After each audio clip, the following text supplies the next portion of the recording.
Welcome to ESI Insight. I'm Adam Fitch, your host and the editor of Esports Insider. On today's episode of ESI Insight, I was joined by Nicolas Estrup, the Director of Product and Experience at Blast. The Danish tournament organiser has kind of changed perception of itself in the public eye in the past 12 months, and we really delve into that through a couple of different lenses.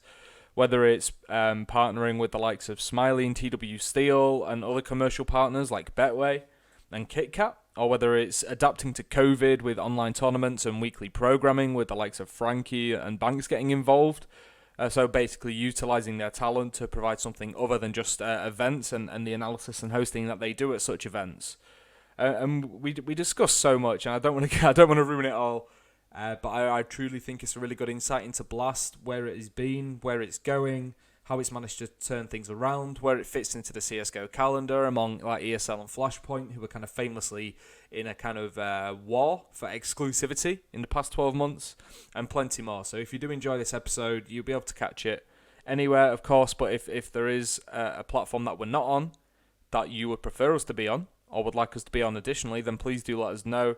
And if you have any guest suggestions, people you really love to hear from, then of course let me know as well. Thank you very much for your time, and I hope you enjoy the podcast.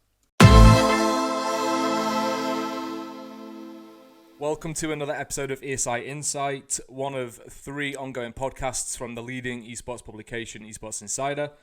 First off, I just want to say thank you very much for joining me, Nicolas. It's great to have you on board, and thank you for taking the time. Thanks for having me. It's a pleasure. It seems like we've done a lot of Blast coverage in the past probably 7 months, which I guess suggests that you've been rather busy, and I imagine that's the case. And I don't want to dwell on it too much, but I feel like it's important that we touch on COVID and kind of how that's forced you to change things straight away, and I imagine kind of accelerate some of the moves and probably put off some as well. So I'd say, first off, how do you think you've handled the transition from like offline play to online play overall? Would you say that you're happy with how you've handled it? I think looking at the backside of what we managed to achieve over the 3 weeks we produced here during COVID and in a fully online space, when looking at that, I'm super humbled and just blessed with the teams that we have working on it from production side and even team side as well, because it took so much out of everyone to make it so it looked the way it did when it came online. And I think, when you sit and, we were fortunate in the sense that we actually did a physical event in 2020 before all of this kicked off in London. And we even felt there that it went above our expectations for how good it would look and feel on camera. So I think being in this weird period where now we had to try to raise the bar again in a space where, other tournaments had existed online, many had did the shift already. How did we make a difference, and how did we make sure that people saw that and hopefully appreciated that? And, that was the hard part, and sitting with a lot of things on the drawing board, trying to see if it makes sense, if it's good enough, is it big enough changes, does it change enough in the audience's perspective when seeing it? And that might look so on paper, but you never know until it actually comes out there and lives. And I think seeing it all play out, I think we're extremely positively surprised by how good it actually worked, right? Everything from the fan cams where we had 350 wild Brazilians going crazy to just having players on camera and a very uniform dressed, talent team, etc., both in their lighting setup and etc. I think it all worked. I think all the things that we tried out, we feel like we kind of set a positive check mark at. So yeah, no, it feels good. It feels good. I think everyone's ready for vacation, but it feels good. Yeah, I saw that some of your staff were working like a ludicrous amount of days in a row because there was the switch from like CSGO to Dota to back to CSGO, for example. And I'm not saying you're overworking them, but obviously there's a lot going on. I'll put it that way. And I certainly like COVID. Don't want to dwell on this too much, but like I feel as if perception has changed around Blast in say the past 12, 18 months. When there was the whole refresh and like ties to Astralis thing, like the best of ones and such, like there was a lot of times you guys were getting like hard times from people, whether it's pundits or whether it's just fans, and obviously that's changed a lot, and to the point where I kind of feel out of the war between ESL and B-Site with Flashpoint, I kind of feel like Blast has come out on top personally, and I'm not trying to get you to say that by any means. It's just my personal opinion, because I just feel they went so hard at like going against each other, and you kind of fit in between that perfectly in my eyes. And I kind of see it like the Champions League in a sense, where like ESL's got its teams, Flashpoint's got its teams, but then you can see them both at one place only, and that's kind of Blast. And obviously with like the kind of fogged glass or whatever it may be at your first event of the year, and changing the format, and kind of being flexible about what you can do, and trying to do things differently. That's how it comes across to me. It seems like it's paid off massively for you. So like, where would you say you fit into like the whole CSGO landscape now? Have I summed it up perfectly and you've got nothing to say, or like, do you have a bit of a different take on it? Well, close to, but I think maybe just to touch some more on it. I think when looking back at as you said, right, 12 plus months ago, and everything that happened Pro Series side was a massive learning for us, both as a company that in essence had almost two companies within one, right, with Refresh and the teams and Blast. And I think what a lot of people never really knew is, you can say that there's full transparency and there's no conflict of interest, but no one will really believe it until they're there and witness it physically, or have worked in the company and can attest to the same. But I think that was probably the hardest part about the whole Pro Series period, was that me, as an example, I worked on content way in the beginning until I morphed into this product and experience role. And that was actually when we sat down and defined what Blast should be, conceptualized it, made everything, etc. And ever since that day, that's pretty much all I ever worked on, right? And I think a lot of people in the company had it the same way. So it was definitely a rough period from a obviously just community standpoint, because like I said, before you can actually take people in, show them everything, then they'll have a hard time believing it, which I think is fair. That's how it is.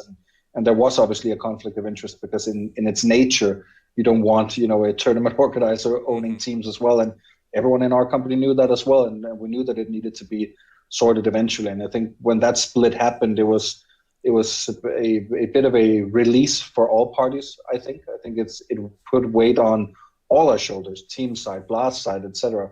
And I think that the weight of that being removed was great. And it also gave us, to your point, the opportunity to just revisit everything.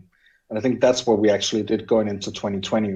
We saw that now was the time to completely resaddle, change what we've created, take all the experience that we've gained from what we did, right? You said the best of ones. They were, needed for us back then, because we wanted to rustle feathers. We wanted to come out with something that did not look or resemble anything else in the space, right?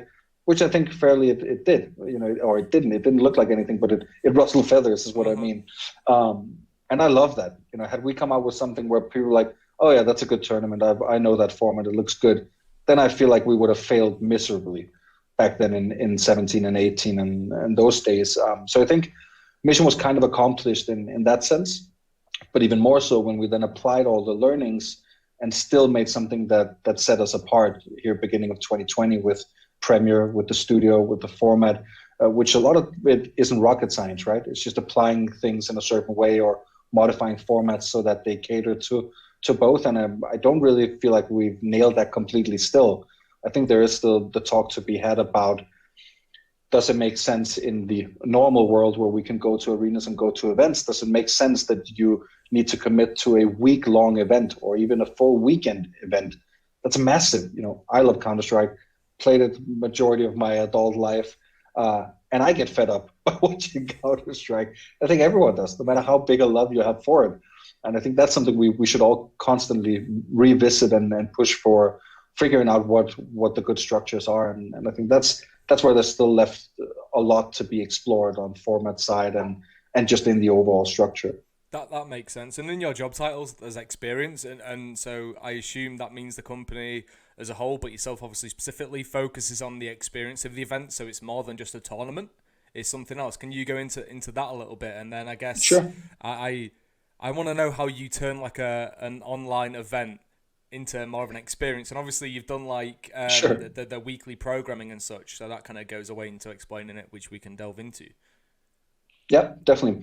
Maybe just to touch on my role, I think a lot in the company probably think I'm annoying at times because what my role also embodies is kind of just taking the holistical approach to is the experience and the touch points that we give people, are they as good as they can be? And that can be almost across anything, right? Because that also goes into, and it puts a lot of commitment on me and my team, because we need to make sure that the commercial team is happy. Are we providing with deep enough integration for partners that they want to go and sell towards? Same goes for broadcast partners. Are we giving them everything that they need in order to do their broadcast best way possible, given if they are new to esports or not new to esports? They need a toolbox full of things, and that's what we kind of give them is the necessary tools to make that good. So it's a lot of that, but also, of course, focusing on the show itself, making that experience stand out. And then production side, of course, heavily as well, is how do we push some boundaries in various directions that can make sure that the overall experience kind of takes some leaps forward as well. And I think in these online times, to your second questions, that was very much put to the test for us, because we did, like you mentioned, a small month of live stream sessions, we call them, with Frankie and a lot of the other talent. And that was a good test for us, because we can see that we would love to do more content more often on a more steady basis, because ask anyone that do content and are successful, right? The number one key will be consistency in delivering content that people can count on is there when they come in daily, maybe even to visit, right? And that's been a journey for us to figure out, and something we're still working on. But Sessions was a good example of how do we do something on our live channels. And, viewership wise and stuff, I think it went as expected. Some maybe less so, some more so, but that was the whole reason for doing it. And it also set us up perfectly for potentially doing an event online. And I think what became clear there in making sure we differentiate ourselves was, if you look at our normal shows, we deal with 30 video feeds being a player cam from each player, a physical camera in the arena, all these different things. In this show we did over the course of those 3 weeks, we were dealing with 500 plus, just to go to the extreme, right? And the reason for that was to make sure we need a camera on every player, because what we're ultimately trying to achieve is breaking down as many online barriers as possible, so that you, the viewer at home, almost maybe get the feeling that this is just a normal event, right? And if we can give you that feeling, then we're one step, or at least is a notion of that feeling, then we're a step closer to achieving what we wanted. So those cameras on all the players was crucial to that, so that we could do the instant replays, make sure that they saw the instant connection between highlight and real person reacting to it. And same goes for the fan cams, right? We knew that there must be so many people sitting at home wanting to show their colors, wanting to just be part and be engaged. And I think the beauty of the fan cam can kind of be summarized into the small group of people that we found out, 5 people that met on the fan cam of one team, became friends, added each other on social media, and then throughout the event, they were like our fan cam superstars, because what they would do is they would coordinate on social media, like, okay, what team do we support now? Okay, let's go with Complexity. Then they would change all their Zoom backgrounds to feature Complexity, go into their room and cheer for Complexity. Next match, another team, right? And I think that is the beauty of it. We wanted to bring people together to celebrate the game, celebrate the teams, the players, etc. And that's what we felt like the fan cam kind of embodied. And then, of course, it always helps to give the Brazilians a platform to go crazy on. So it worked to that degree as well. So I think ultimately it was just about finding so many places where you can break down those boundaries and make it as normal an event as possible. And I think the same goes for what we did for Talent, where we sent them matching kits. So they all had the same camera, same light, same measure of setup. It was important, all the practical things that you never think about.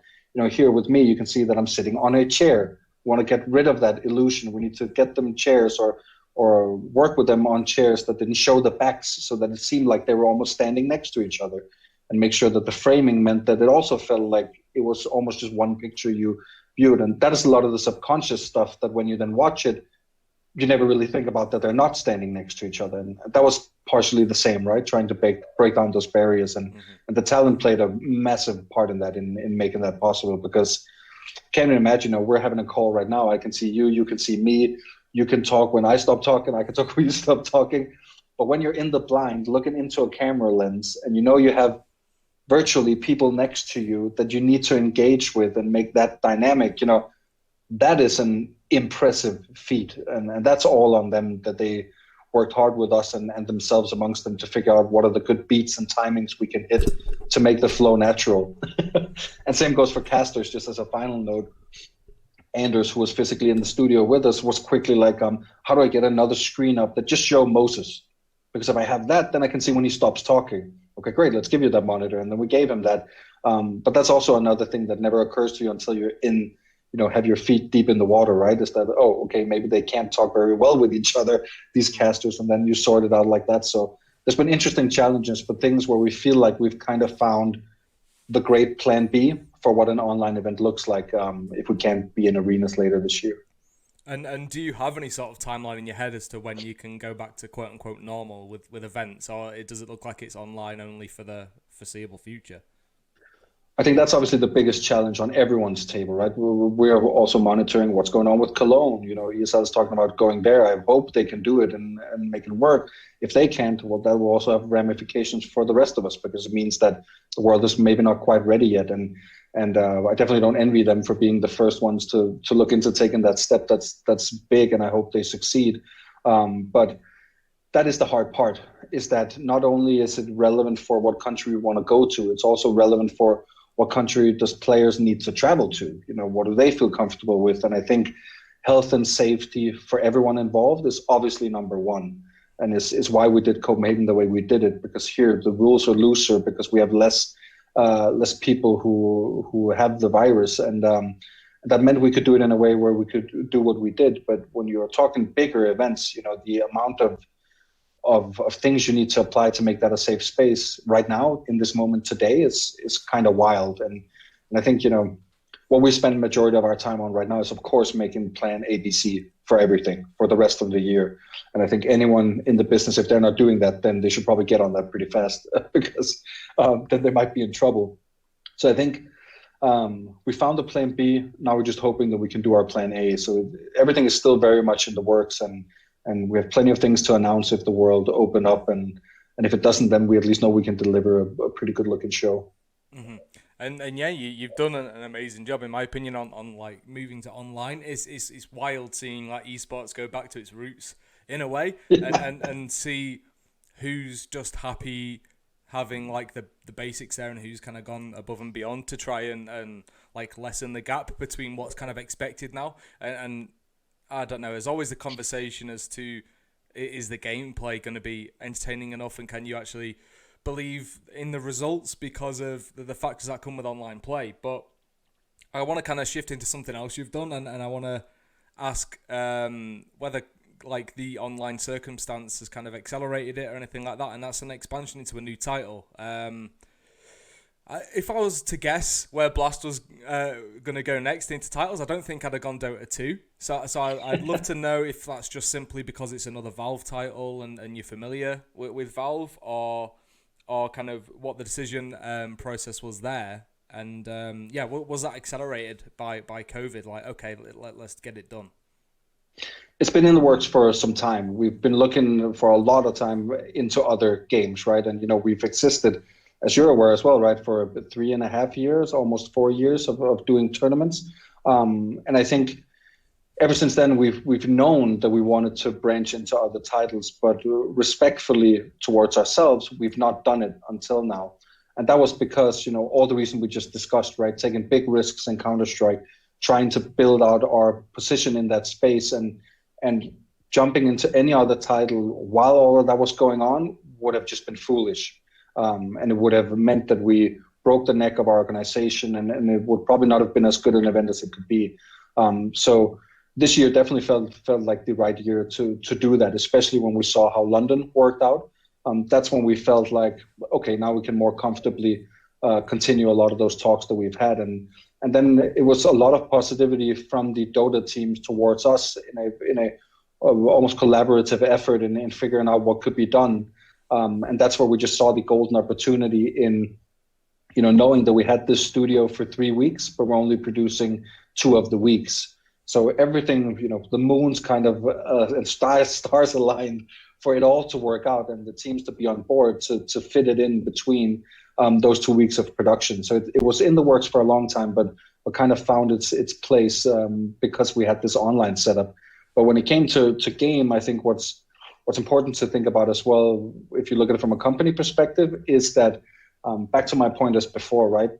Our team's focus is making sure there's diversity in the portfolio of our sales teams, of our broadcast teams. And a lot of that comes with, and anyone who worked in this business know that sometimes Counter-Strike can be a hard sell to some, right? Especially to new sponsors, because it is a shooting game.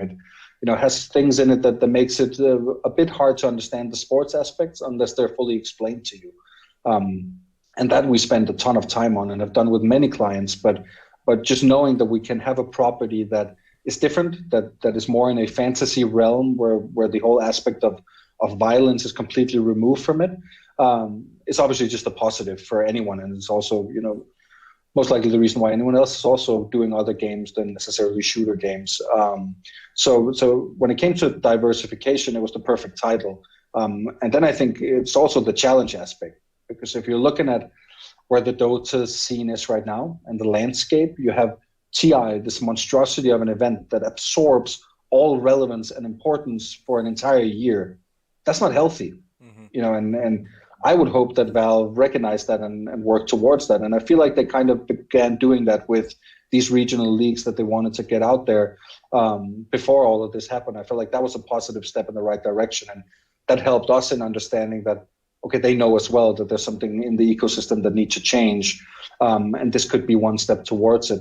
So I think that was an important factor as well, because at the same time, we can do a one-off event, but not much relevance in that if there isn't a longer term plan necessarily. And I think with Dota, there's definitely aspirations of wanting to keeping to investigate it, not saying fully that we will be back with something, but we would like to, because the challenge about it is that you're dealing with a game where the learning curve is ridiculous.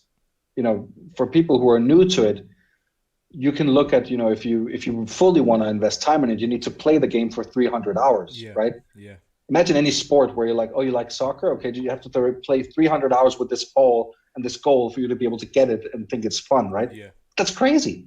So I think the biggest task we have long term is to figure out this learning curve needs to change dramatically for this game to unleash its full potential, I feel like. And same goes for other MOBAs, League of Legends, etc. Right? When you look at them, majority of the people watching have played the game at some point, and that's why they love watching it. And that needs to change. And that's what we were faced with Counter-Strike as well, was that, a lot of players was the ones watching as well. But the beauty of Counter-Strike was that we all often use the reference of look at it as NBA, right?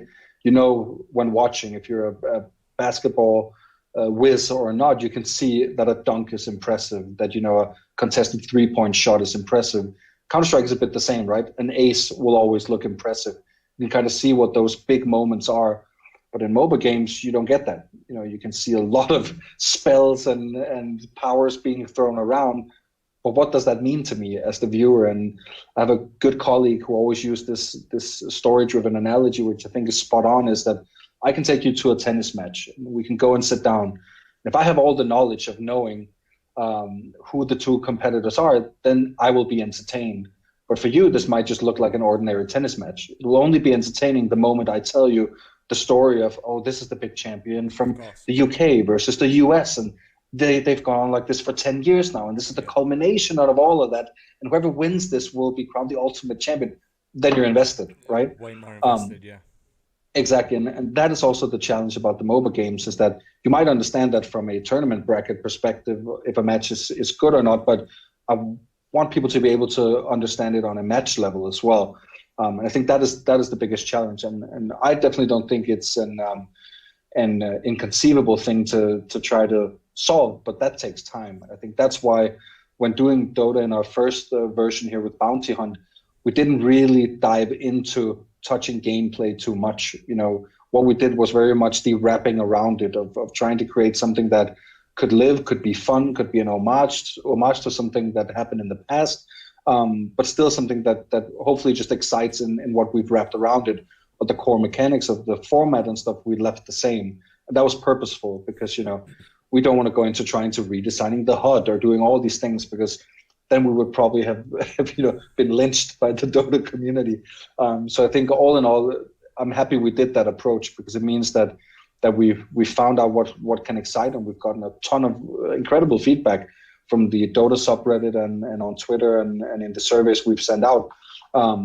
And that will all help to tailor what the next Dota thing is. But if we reach there and if we go back into Dota, I think people should expect drastic changes for the betterment of everyone watching, because we want the hardcore Dota fans to see it, be so excited by it that they can now grab their friends who might not understand it, but by watching an event, they'll understand it and they'll get it and they'll know why they should be excited. And that's how we get it to grow, right? And that's the passion we need them to drive, and ultimately, the tournament to help give them a platform for.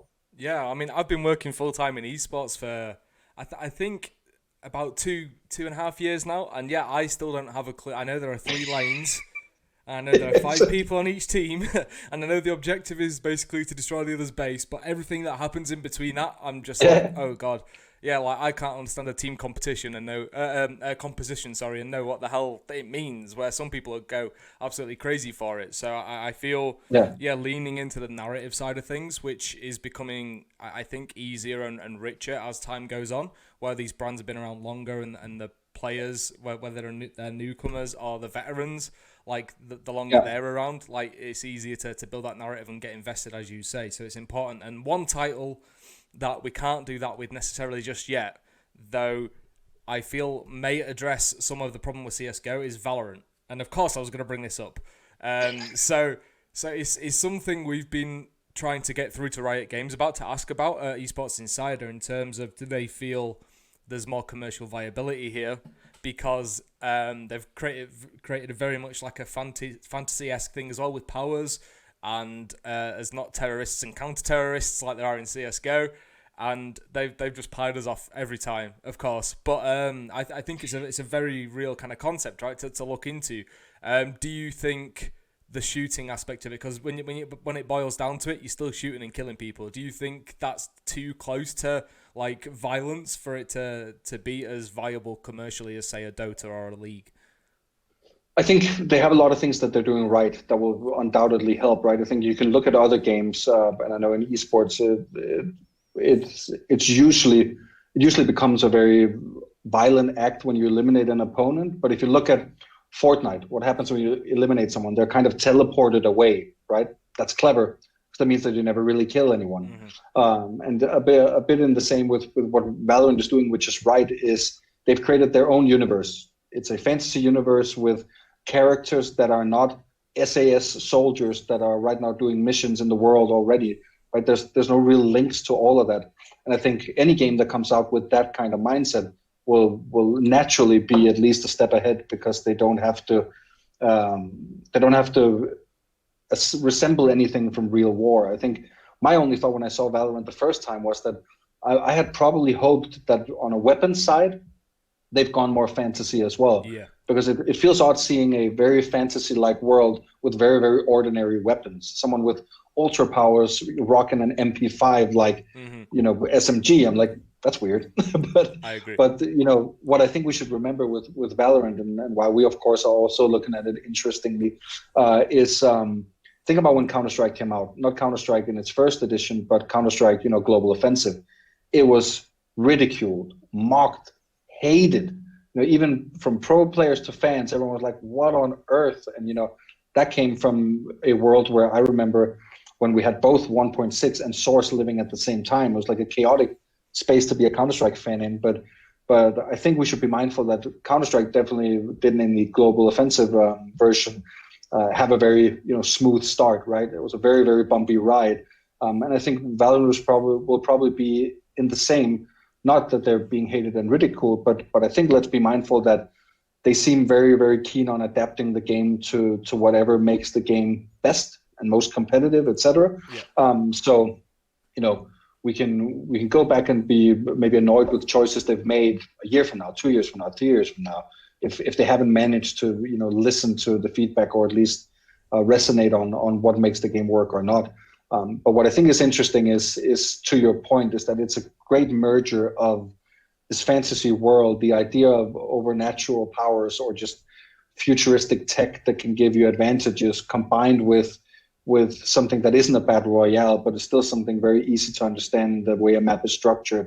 I think that has a lot of positivities around it for sure. And it definitely helps that it's a big developer like Riot, who's esports established and obviously successful with League of Legends, that comes out and do it. I think that helps even more from an esports point of view, right? Had it been one of the other big developers, had EA come out with something they want to be an esports shooter, I think there'll be more people be on the fence, right? Because they might not have done it to the same degree before. So I think they have a lot of positive wind in their backs right now, but I also hope that they continuously listen.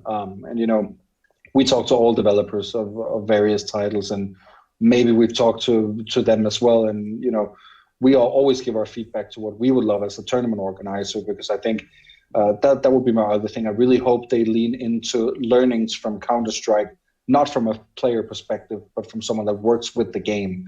And I think a lot of new esports title kind of ran against the wall in that degree, right? I think Fortnite is the greatest example of not embracing that you've created a game that will have an esports component to it. The game should reflect that. And I think something I still laugh about is thinking about, it was early on in competitive Fortnite when I heard that there wasn't really a competitive tournament server set up for the best in the world to compete together. Mm-hmm. So it was a matter of trying to just, count down at the same time and then press play on the right region. Lobby, yeah. When I heard that, I was like, what? I think it's a really good case study, and that is esports as marketing, as opposed to taking it one step further and having it as a separate kind of business. I think what Epic Games has done there, but what Riot Games has done with League of Legends, obviously over the years, but is now controlling the entire ecosystem, which has proven to work well in certain areas. If you look at how easily they can, not quite franchise, but like long-term partnerships, how easily they can get organizations to spend like 10 million to get involved on a long-term, and that's quite a conservative number, because if Overwatch League's asking for, 50, 60 mil for expansion slots, then League of Legends could ask for more than 10. Let's put it that way. Yeah. But in terms of Valorant, when that launched, I was like, okay, that's just going to be locked in as well, and it's going to be a very closed-off ecosystem, because that's what works and that's what they know. But and the game was obviously built with competition in mind, right? And what Riot Games said is, actually, no, we're going to be completely hands-off and let the community decide what's what, which is, I believe, the right approach. Because if you look at most of the top esports now, they started off as community initiatives and community-driven things, and they dictate what's good and what's not. But maybe a month, if that, after Riot Games announced that it was going to be hands-off, it then announced Ignition Series, where it's partnered with 20 organizations to get things going in that front. So I was like, okay, well, you've actually just massively gone against what you were saying. So that to me suggests they need a bit of input. And I don't know if that's because of viewership or they just weren't happy with what's going on. And I basically say all that to say, when do we see the Blast Ignition Series? Obviously can't comment on that, but I think what I can comment on is just the idea of the Ignition Series, right? Because to your point, I think what we should be mindful of is whenever someone owns an entity completely, it will always be at their full discretion to whenever they want to bring that in-house, right? And I think we should all be aware of that, and we definitely are when looking at new titles as well. And I think we should consider it a luxury that Valve and the Counter-Strike team is managing Counter-Strike the way they are. It's both a luxury and a curse, right? Because we're dealing with some scheduling challenges. But on the Ignition Series, what I've understood that as was, it seems like they want to try to structure it in a way where it doesn't get flooded. Because if you looked at the whole, I think they did a very, very clever beta, launch and key structure. Oh, they inflated the hell out of those numbers. They completely, but they still made Twitch explode, right? Of course. Which is impressive. So I think when looking at that, we could have been in a place where, a bit like just esports tournaments in general right now, right? Where there could be, 5 Valorant tournaments every single weekend, and then all of a sudden they're actually harming their own product because they're not allowing for a community of TOs to spawn properly or land on their feet. So I think it actually helps with that. But when that's said, you never know what their long-term plans are, and I think anyone working with Valorant should just be mindful of that, because we've seen it in the past. League of Legends started as something much more open as well until they closed it down. If you work at Riot, that is the smart thing to do. So we can't really fault them for doing the business smart decisions in that regard, I feel like. So I think that we should be mindful of that, but Valorant's definitely very much on our radar. When and if and how we potentially enter into it, I cannot say yet. Okay, does that put you off though? Like the looming threat of, okay, we're going to invest so much time, energy, and resources into this to help, it'll help the scene if you step in and do things, and obviously it's good for yourselves. But with the threat looming that, okay, at any moment they're going to come in and just scoop all this up, all of our hard work collectively as tournament organisers and, say, organisations like G2 and T1, like all of the hard work and time and resources we've put in has just been to benefit the developer, and I mean, that's maybe a cynical way of looking at things, but that's very much how I see it. Like, is that like something you just keep in mind, as you say, or is it something that is actively like off-putting and kind of alarming? Because it would be for me, though I'm obviously not as experienced as you when it comes to events. I think it's just the reality we live in, and I think as a TO you have to accept that, and I think it's then on us to figure out, if we choose to work with a game, how do we make sure that our interactions with that game are business sound, right? Financially sound, makes sense for us as a business as a whole. And I think that's on everyone who works with the games, because what will then happen if they, for whatever reason, want to close it down? Well, then we can look at events that hopefully have been successful, had the best product, and been financially, sound when we look at the numbers in the end. And then we've kind of achieved what we wanted, right? But it kind of goes back to just the mindset in which we operate in here, and kind of have done always, is that we're very much under the belief that the best product will win ultimately. Mm-hmm. And because the best product is what the fans will want to tune in for. It's what the players would want to play. It's what the teams would want to be part in, because we've created the best structure, and it's what the developers will want to run the game, because it should be the best, right? Of course. And that's kind of how we operate. So our constant everyday battle is to make sure that we feel like we have the best product in every single game that we work in. And if we have that, then we've done everything we can. Then at that point, it'll be out of our hands. And that's why we can also, if it then happens, lean back and at least look at something with pride that we've created that was the best. And if that's then part of what their plans are after closing it down, great. If not, then then we've done something successfully. So I think it would make the everyday harder if we approached it with pessimism, I think, rather than hopeful optimism and a belief in that the best product wins. That's why I'm in journalism and not events, because I just look at things negatively and attack them. Where you go, oh no, this is great. That's why we're on our respective sides of this call right now. But I think it's good that both exist. Oh, for sure, yeah. I mean, it creates a more holistic, I guess, view of what the hell's going on. But on like a personal level, right? Like, so we've discussed CS:GO, we've discussed Dota and Valorant. Is there any title that just is something you'd be interested to work in yourself? Like, whether it's something you enjoy playing in and would like to kind of attack it from a different angle? Like, is there any title there? Yeah, of course. There's plenty of titles. I think to name a few, I think Dota was interesting because of the learning curve challenge, right? Yeah. So that made that a hot topic in why that would be interesting to work with. Then you have games like PUBG, Fortnite, Warzone. And the reason why I think they're interesting, it's always based on challenges. My interest is solely based on where's the biggest challenge that I feel like we can solve. In those games, the challenge is you have 100 players on a server, try telling that story and making sure you don't miss any of the action, right? So that's a compelling challenge as well. So at some point, a battle royale would be fun just for the sheer challenge of making 100-person match interesting. Because I've watched everything: Warzone tournaments, PUBG tournaments, Fortnite tournaments, and not to talk badly about what they did or didn't, but the challenge is always that I'm missing a ton of action and I'm missing the narrative of the match, right? And often, a bit like what the NBA and basketball have been, been said a lot around the same, is that it's the end game that's fun. And that's a problem, right? You need to make every single step of the journey interesting. It can't be so that, I always tune into Fortnite in the end game because that's when it's fun when there's 10 players left. Okay, well then something is broken, right? Same goes with Warzone or any other battle royale, or with a best of 5 Dota series. Oh, I'll be there for map 3. Same goes with Counter-Strike, right? Which is also the reason why we're not doing best of 5s. It's all a matter of narrative, and I think there's some big narrative challenges in those games. So those are the ones on the most immediate horizon. There's of course things like mobile games, which will be fun again, just for the abstract challenge. So I think it's my personal belief is always just challenge based, and I think there's so many things that I would love to try to see if we can do better or do best, and yeah.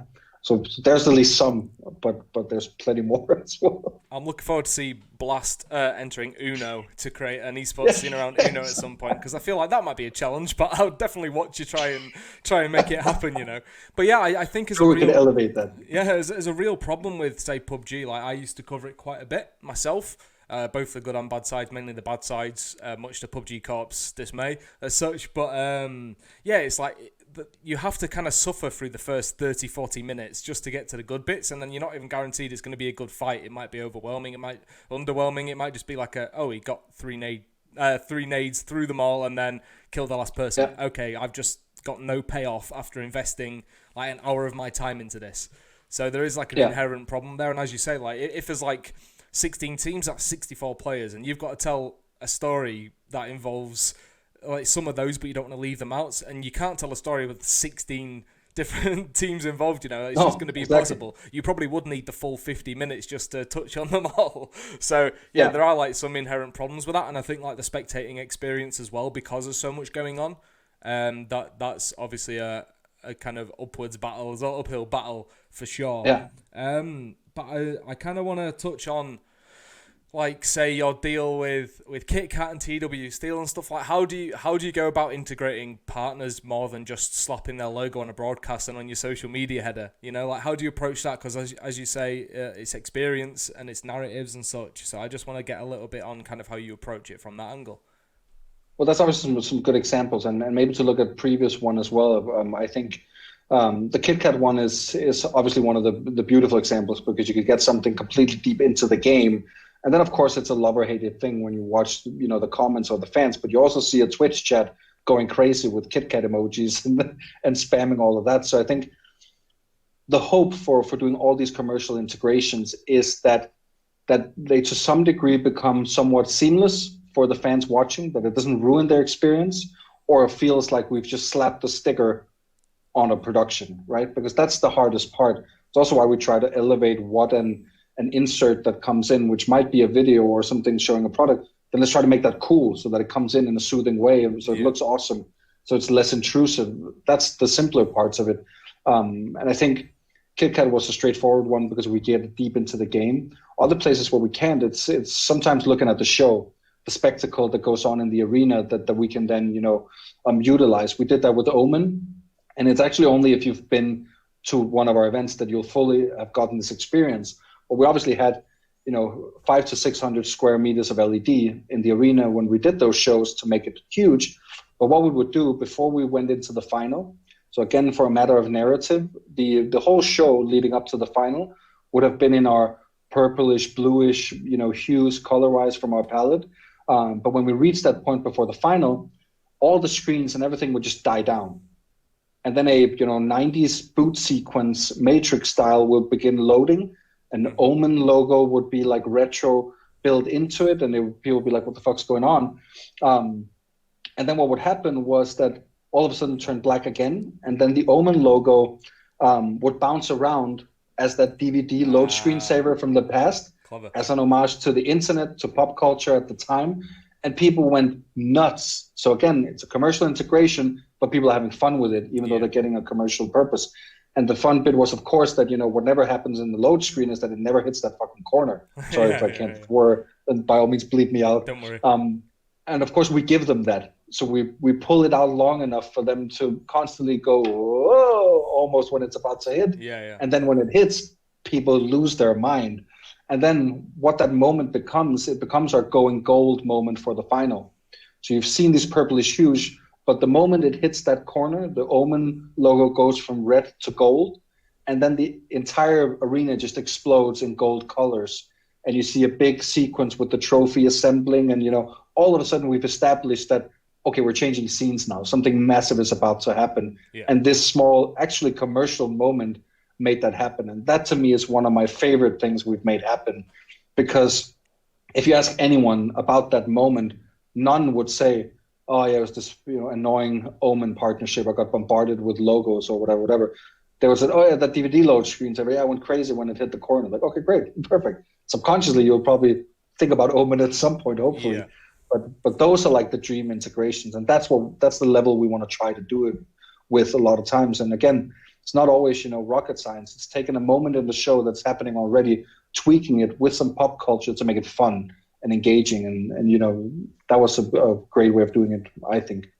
Yeah, it certainly seems like you're kind of ahead on that front than a lot of other TOs and broadcasters, and I think it creates more value. It makes you more commercially exciting and alluring to those who are already investing in the scene, and I think in an industry that not necessarily relies on sponsorships, but is heavily built around sponsorships, and that's going to become increasingly more important when companies are looking where to spend their ad dollars and their marketing dollars. They're going to go to the ones that are doing something exciting and creating moments around it. DHL, for example, have done a great job with stuff at ESL. Yeah. Sorry to bring up competition there, but that's something that comes to mind straight away. I don't mind talking about competition. I think that's a good example. Yeah, it's just something that comes to mind straight away, and Kit Kat with the LEC and then with Blast, for example, that was something cool. And it's inherently a negative thing having a break in a broadcast if it's a technical fault, but spinning it and turning it into something kind of quirky and cool and different, it makes complete sense. And if you can work with brands, whether they're inside or outside of esports, on those kind of things, and I assume it'll be a nice long-term partnership, it seems, and that's what we need more of, going from one-off event activations to 3-year, 5-year deals where you can rely on that being there, and that kind of lends itself to a bigger discussion about revenue streams. And just to kind of close off this episode, I kind of want to talk about that a little bit. I'm not going to ask you to disclose how much you made or anything like that. Don't worry about that. But what is something that is discussed a lot is how to make money in esports, and especially as a TO, it's not cheap.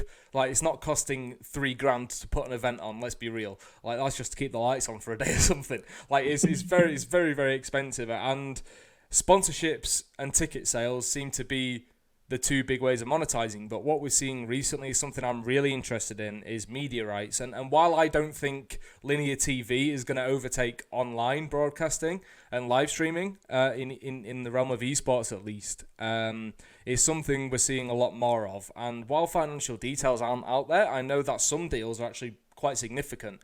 And like we saw with yourselves with DAZN for Brazilian broadcasting and stuff, it's becoming more prominent, and which seemingly to me is unlocking a lot of revenue for TOs and creating a more sustainable environment for them to operate within. So can you speak to kind of media rights and what you've done to create packages that are attractive to broadcasters? 100%. And I think for us it's a crucial part of the rights business, but also commercially, because I think what we should remember, right? I don't have a cable that goes into my wall anymore and into my TV that gives me channels. I've cut that cord years ago, and I'm sure you probably have the same. I don't even own a TV. Well, see, there you go. That's the next level, right? But what I think is it's back to the narrative, right? And viewership and eyeballs. We see it all as eyeballs, and the more eyeballs we can get in to look at us, the better we'll probably do, right?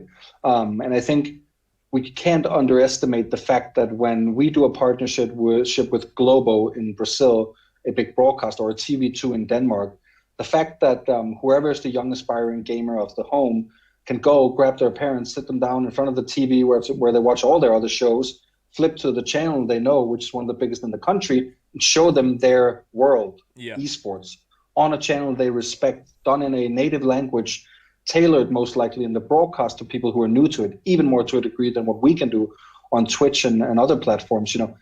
That is where it also excels. And I think we can just see that. We can see a direct effect in just making it accessible to people on channels that they know. And I think if you look at traditional sports everywhere, then media rights and broadcast rights is the single entity that is worth the most to everyone, right? And I think the esports world has some growing to do, but also some leapfrogging to do, I feel like, when it comes to that, because I don't think we can just do the exact same as what traditional sport has done, bring it all behind a paywall immediately and then just expect all the fans to accept that. We have to accept the fact that we lived in a world where people have gotten this for free for a very long time. So I think it's on us to figure out how to monetize it differently in new ways, and maybe also look at, what comes after this wave of memberships that we all have in everything. Yeah. Netflix, Hulu, even my password saving app is a membership monthly. Like, it's ridiculous. They're everywhere. And I think a pushback will come to that at some point.